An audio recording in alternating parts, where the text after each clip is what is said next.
A alimentação do diabético aliada ao uso de medicamentos são dois fatores que ajudam a ter uma vida melhor. E eu vou conversar agora com a nutricionista Ana Soares, que vai dar dicas importantes para você que sofre com o diabetes e às vezes fica na dúvida do que realmente deve comer e aquilo que deve ser ingerido para poder ajudar no tratamento e viver bem. Mais uma vez, obrigada aqui pela presença na TV Educar. E aí, o que o diabético pode consumir sem peso na consciência? Então, pessoal, vamos dar algumas dicas, né? Porque o assunto é um assunto bem amplo, apesar de ser um assunto interessante, é multifatorial, então a gente tem vários pontos que podem ser trabalhados.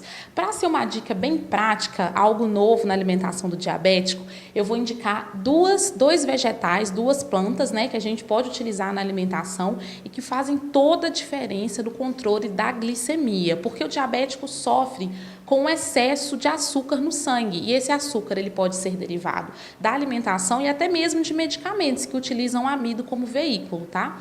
Então, para a gente controlar esse diabetes, a gente pode utilizar o exercício físico, a medicação, a alimentação e os fitoterápicos, que são plantas que a gente conhece popularmente como plantas medicinais e que inseridas na alimentação de forma contínua vão fazer muita diferença no tratamento, tá? Então, nós temos dois nomes que não podem deixar de ser falados nessa reportagem, que o primeiro é o chá de pata de vaca, né? Muito comum aqui em Ponte Nova, na Praça de Palmeira tem vários pés de pata de vaca e a gente pode utilizar tanto a flor quanto a folha, de preferência os brotinhos mais novos, para preparar aquele chá em infusão, né? Acrescentando a água fervida na folha ou na flor e ingerindo. O paciente diabético não deve deixar de utilizar a medicação para utilizar as plantas medicinais. O tratamento ele é coadjuvante, tá? Então pode ser feito junto com a medicação. Óbvio que se tiver orientação de um profissional fitoterapeuta, um nutricionista especialista, ajuda, né? Porque aí a pessoa utiliza a quantidade e a frequência certinha.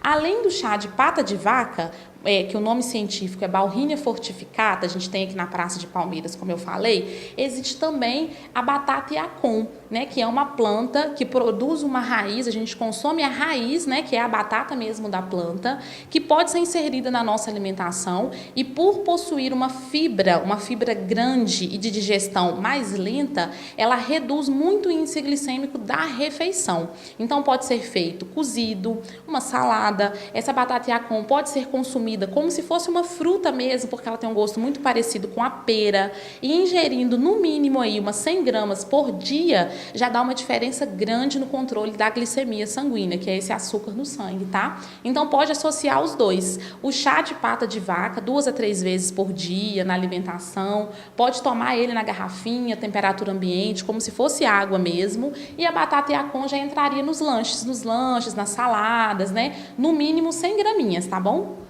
A ingestão de amido, ela sempre se transforma em açúcar depois no sangue. Então, isso também gera, às vezes, muita dúvida em quem tem o diabetes, do que exatamente ele pode comer. A batata, sem ser essa que você citou, se transforma em açúcar no sangue, o arroz depois se transforma em açúcar no sangue, então, às vezes, a alimentação fica um pouco limitada, mas é perfeitamente possível fazer a ingestão desses alimentos sem correr nenhum risco.